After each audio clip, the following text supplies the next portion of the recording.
just a PR campaign, sir, to be honest with you. And I think you're trying to go further to the right because you want the Republicans to accept you as a man of color.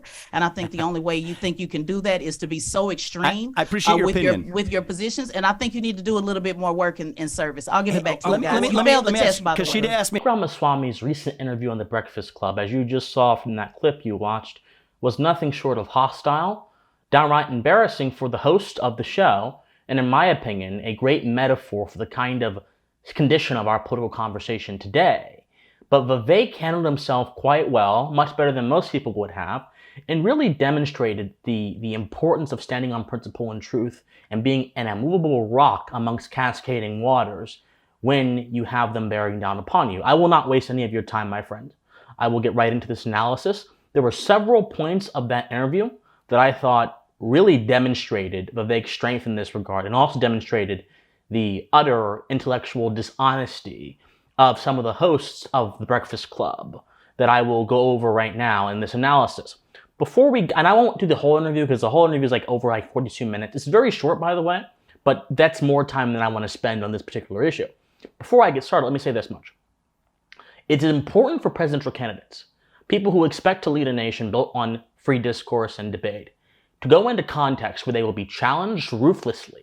They will have pointed questions asked, and they will be confronted with some of the meanest people who reject the principle of goodwill, and who instead try to advance their own ideas by battering them against their fellow man. Even though these are things that are bad, these are bad habits, they are good to test character.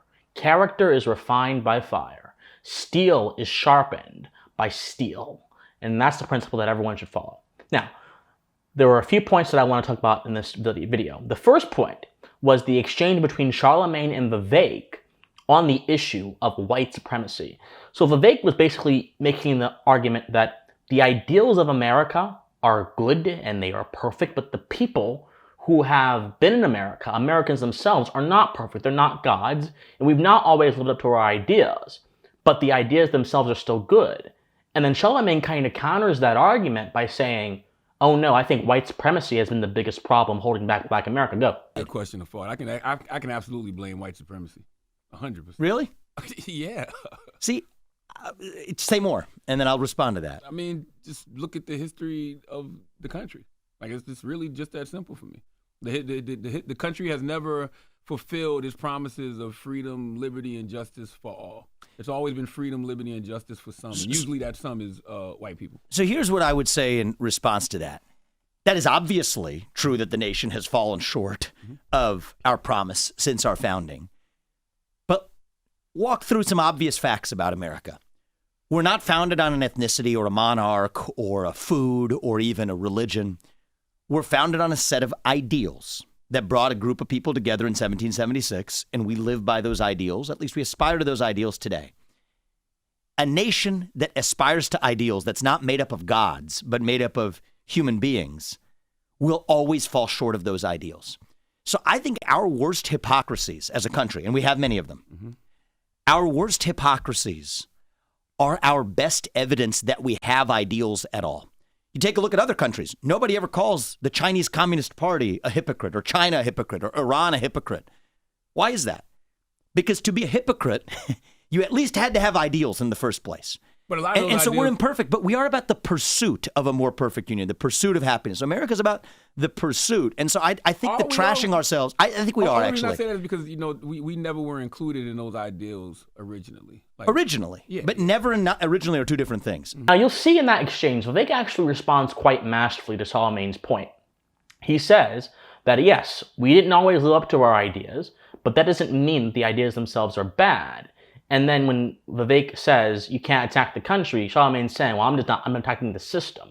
Now, Charlamagne's basic point was that the Constitution was not, or the ideas of the Constitution were not originally meant for Black people. This is unfortunately not a novel point. A lot of people say this. I have had people I know say this as well.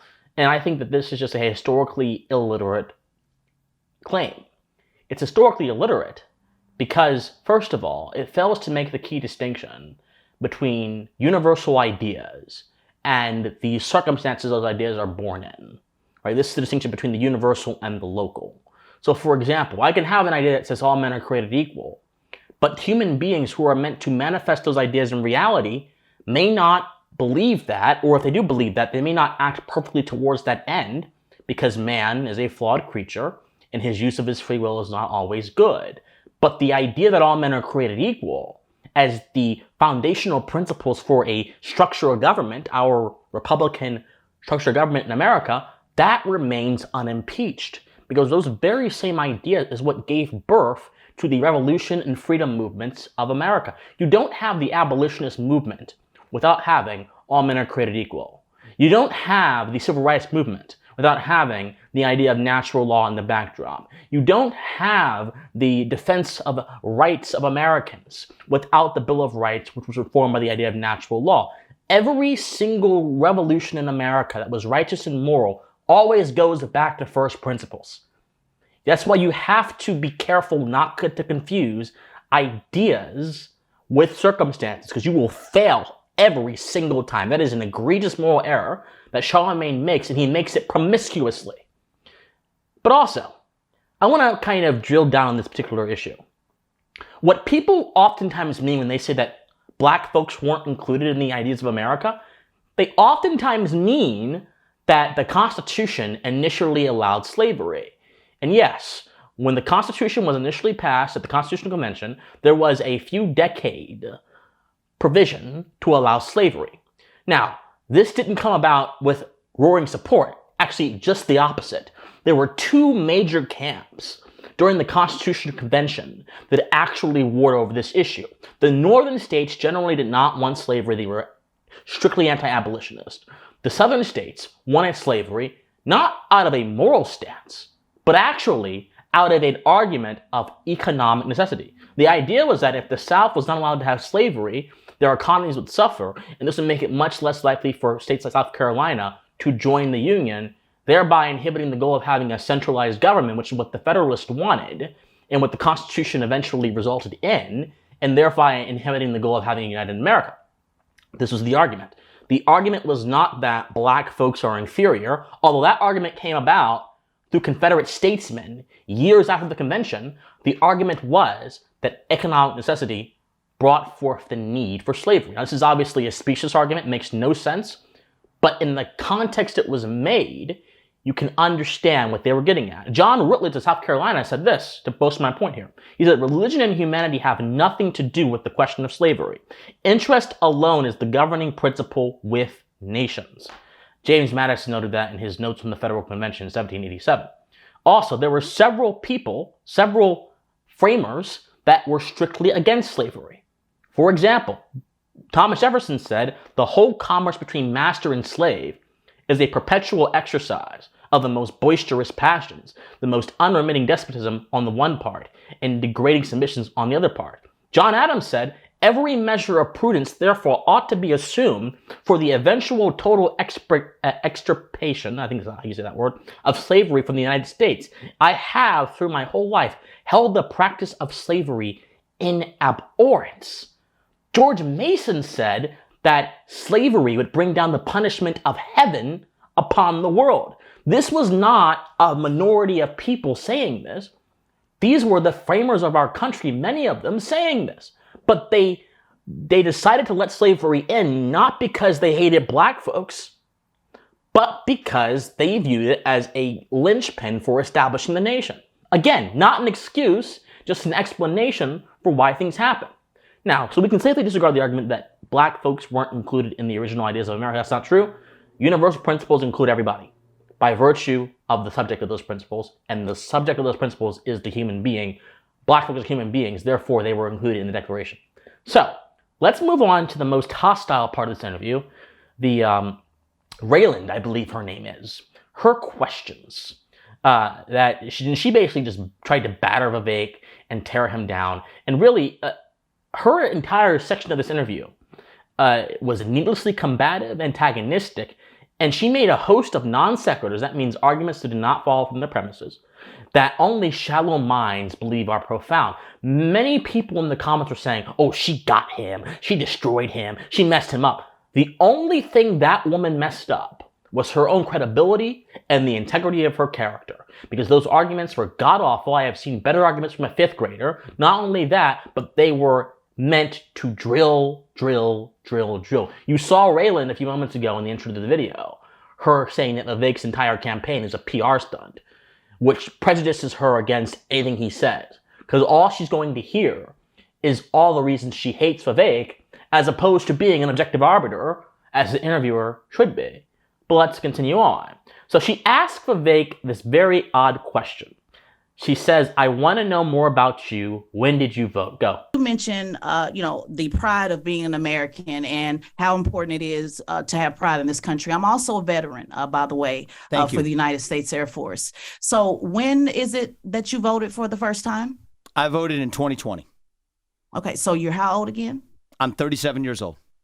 So for how many years you sat around and did not get involved at all in any civic engagement? Is that my understanding? A long time is the answer. And actually, that's what I wrote this book about. I'm not holding myself out as some sort of model. I'm actually offering myself as a self-reflection of my journey as a citizen, to whom this country has given much, right? As an adult, when you have kids, it changes your perspectives. I'm very honest about that. Absolutely. Okay, no problem. So let's go deeper into the self-reflection.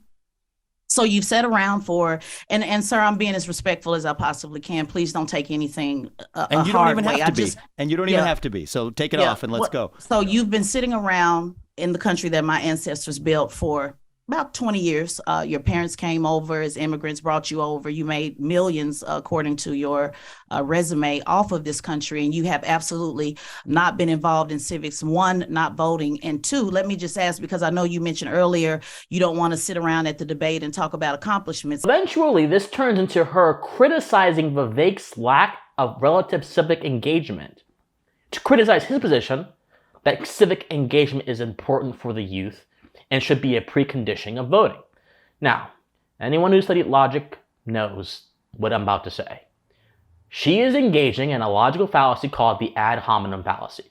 That's when you attack somebody's character to make their argument seem foolish, when in all reality, someone's character has little bearing on the merits of their argument. If a doctor is in the emergency room with you and he lights up a smoke and says, don't smoke, it's bad for your health, and you say, well, you're smoking, aren't you? What he said is still true, regardless of if he's a hypocrite or not. It's one of the reasons why I think hypocrisy is one of the worst arguments made in politics.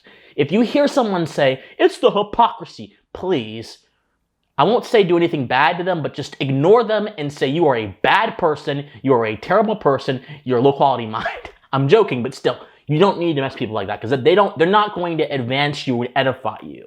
Their entire goal is to keep you in the intellectual slums where you cannot interact with an argument beyond the person making it. Low-quality minds talk about people. High-quality minds talk about ideals. So, to put it simply, fuck the person, care about the ideas. Because some of you can't get it otherwise if I don't curse. So let me just put it out there like that. Now, having said that, Vivek responded great by saying, my lack of civic engagement has no bearing on my position. I'm actually an example of this. But she keeps trying to tie it back to his character. And she keeps doing this throughout the entire interview. The rest of the interview is her trying to assail his character and use it to indict his positions, which is a fallacy and it's incorrect and it's not right. And it's a cheap tactic that sophists, people who don't care about the truth, but care about short-term gains in the name of rhetoric, sophists use to drill their opponents. But Vivek did a good job, in my opinion, responding to that. So she goes on. She asks him, have you ever served in anything? Go. Let's make the accomplishments pretty simple. In high school, were you ever a class president or take any leadership role? Because your opponent did, Chris Christie. He was the class president. So have you ever taken any leadership at all on anything or just... Can I just correct a couple factual things that are kind of important? My parents didn't bring me over to the country. I was born in this country, and I'm proud of that. No, I know you were born here in Ohio. Yeah. Ohio. You mentioned my parents. I'm saying your parents were immigrants. My apologies. And that's all right. You said your parents brought you over to this country. I thought my I would apologies. set that record straight. I mean, they were immigrants, but let's not go down the water hole. Oh, no, we're not going to water hole. I just want to correct a couple facts. And then the other thing is... You were born here in Ohio, I was born in Cincinnati, Ohio. That's right. Right. So you've been here your entire life. So the question is, Did you take any leadership role in middle school, high school, class president? I did. I know yeah. you played tennis. What is it? Explain it to us. Student council. But, I think that this is yes, I have held leadership roles over my life, but those don't qualify me to do what I'm doing now. Yeah, it kind of does. Okay, Well, it kind of does. Well, I'm giving the test. I'm the test administrator. All right, there you go. So it kind of does, because when you go from saying I want to go to the highest office, And I'll tell you, I've led companies as well. Is the other leader? Right, The well, main leadership right, role I've played is and I want to talk about one early part of your premise that I also want to say, to bring it to the country point. The other point, you use the word sitting around. I'm not somebody who's saying I want the next generation, my kids' generation, to have more civic duties when they graduate from high school and college than I did when I did. That being said, I wasn't sitting around. I've developed medicines, 5 of which are FDA-approved products today, one of which is a life-saving therapy in kids, 20 of whom die by the age of 3 if they're not treated, 70% of whom now live lives of a normal duration.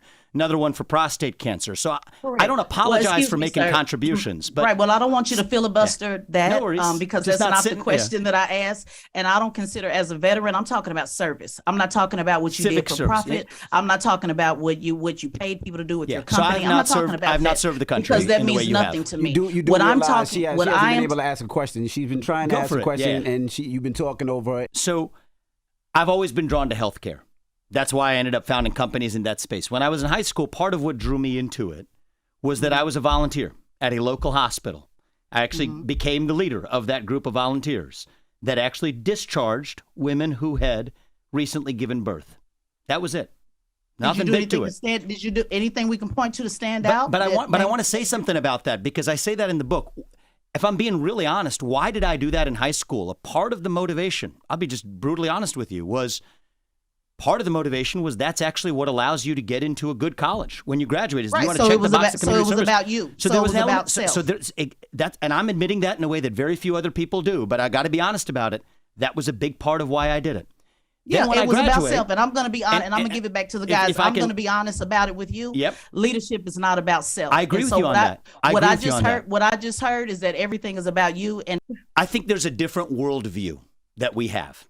And I think the worldview is how one actually makes contributions in a country. I do not believe that there's a separate category of just if you're serving the country and then if you're acting in self-interest, that that's somehow sinful or wrong. I reject that vision. To the contrary, I think capitalism is the best system known to man to lift people up from poverty. I deeply respect and I thank you for your service to this country. I'm grateful for it. I haven't served the country in the way that you have. But I think that the way you get ahead in capitalism, how did I develop a multi-billion-dollar biotech company? It was by developing medicines that save people's lives. A lot of people say capitalism causes poverty. Yeah, I disagree with that. Okay. I disagree with that. I think that capitalism demands that you provide something to someone that helps them more than you're actually charging them for it. That's the only way. That's the a tried and business true model, way for you sir. get- That's It not is a business service. model. It's not. I'm not that's saying not it's service. I'm saying it's But having see, an impact on an society. elected official is service. That's the disconnect That's right. So that you're now, missing that they didn't teach I'm you. moving on to there are phases of our lives where we do different things. Well, I've you're been- moving straight all the way up to President of the United States. You know, I don't Let's view it as a start first. hierarchy. I don't view. Vivek says, I don't want to really talk about that because it's really small and I don't want to brag about it. And she basically said, and he eventually mentions that, hey, look, I made businesses, I started things as a form of service. And she says, if you served out of your own self-interest, that is not service. Vivek says that we have different worldviews. I believe that self-interest is perfectly commensurate with service. And she says no. She says that leadership is not about self-interest. So let's do a thought experiment, everybody. I want you, let's see here. I want you for a moment to, for let's say a day, forget about your self-interest. Forget about, and try to use a different standard to live your life. You don't matter. Your self-interest does not matter. Other folks matter. See how long that parasitic idea will be in effect until it drains you of every ounce of life you have. Self-preservation is the initial and most crucial principle of life. If you do not preserve yourself first, you cannot help other people. So just by means of the law of necessity, you must be concerned with preserving yourself. This is not self-absorption. And this woman really tries to make self-interest or self-preservation look like self-absorption. But it's not that at all. All it is you maintaining the vessel so you can deliver the cargo to people. But if the vessel sinks, the cargo cannot go to people. Think about it that way. It really is odd. We have demonized the principle of being self-interested in our society. We've conflated it with selfishness. And to some people, that is a vice. But selfishness is actually a virtue. I can already hear someone comparing me to Ayn Rand. She got a lot right, but I view this a little bit differently. Selfishness is a virtue because it recognizes, before all else, that the self is the primary means of interacting with the world. The only means. You die, you can't interact with the world anymore. You're gone. So, by moral necessity, also, all moral actions or behaviors originate from the self. And originate from the self's ability to have free will. The self's characteristics are what can create a moral or immoral society. So the self is actually quite important as a philosophical concept. And the fact that she has ignored all of that, and she's just trying to drill him with cultural archetypes of selfishness being bad, means that she has presupposed a bunch of ideas that she's not even willing to justify or challenge. And she's using brash and antagonistic tone to make herself seem more powerful, when in all reality, she seems like the weakest interviewer in this entire interview. So there's nothing wrong with undertaking service with self-interest. Nothing wrong at all. That is service. Vivek has started multiple companies, has generated millions of dollars helping people, has got over 4 or 5 FDA-approved drugs, which is rare for a biomedical company, that have helped people increase their ability to have human flourishing by solving some of their most immovable diseases and conditions. That is service. Because all service is providing a value to somebody. And if that value enriches you or not, that doesn't matter. What matters is if that's a value to somebody. Whether it enriches you or not is completely and utterly irrelevant. But again, she has this very false idea, this sort of false idea of man, that he should be this entirely disinterested, selfless creature. And man does not survive very long if he has that mentality. So this goes on for a little bit, and she continues to be antagonistic. She continues to be aggressive. And one of the things that I think really characterizes this interview is the fact that throughout this entire thing, the goal is not to learn. It's not to dig deeper into the ideas of the candidate. The goal is to destroy. And that comes to my last point here. When Vivek talked about the idea of affirmative action, they said, if you want to unite people, why in the world would you get rid of affirmative action? Which then shows me, again, these people are not interacting with the substance of these ideas. These people are interacting with how they perceive these ideas. They're interacting with their biases, not trying to seek out the truth. Because affirmative action actually did not increase minority representation whatsoever. It, as Thomas Sowell so dutifully noted, simply appropriated black individuals, certain institutions. It didn't actually help them whatsoever. And the idea that you need a government program to enhance your own ability to achieve, rather than centering your own ability to achieve and your own ability to generate action and your own ability to be a personally responsible person, is exactly the opposite of fostering achievement and excellence. It's the opposite. It's dependency and it's destitution. That's what affirmative action brought forth. But again, it's all about how it looks. One honorable mention. The lady kept saying that Chris Christie served as class president, therefore that means he has a history of service. Any individual who thinks that being class president is a form of service is silly. It's a popularity contest. Much like, in my opinion, the presidency of the United States is a popularity contest. In the sense that there is nothing substantive a class president can do that does not require the assistance of the teachers or the administrators. Similarly, there's much the president can do substantively without the existence of Congress, but with the administrative state, his hands are tied and bound to a cultural sense of mediocrity and subservience to that fourth branch of government, which is why it needs to go away. It needs to be abolished. So I don't, that entire section of the interview just kind of was really peculiar to me. But really, this interview is a metaphor for our current cultural condition. The fact that you can have someone who speaks on the basis of principles, you can have someone who is willing to be philosophically rigorous in his thoughts, you can have someone who's willing to back up his arguments with sound logic, and the only thing they get is attacks, scorn, and indifference because they do not affirm the orthodoxy. And this is what characterizes a great man, as the historical record has proven to us. Galileo Galilei, Socrates, Jesus, all these people throughout history. And no, I'm not comparing Vivek to them, but I'm just saying, as a matter of quality and characteristic, all of these people were willing to go against the orthodoxy, even at the expense of their livelihood, at the expense of their reputation, because they saw themselves as vessels for truth, vessels of higher ideas that will enrich the lives of posterity. They were not concerned personally with if society liked them or not. They were concerned as if they were doing the right thing in accordance to universal law and principle. Great men are misunderstood because they act greatly. And the mediocre don't understand that.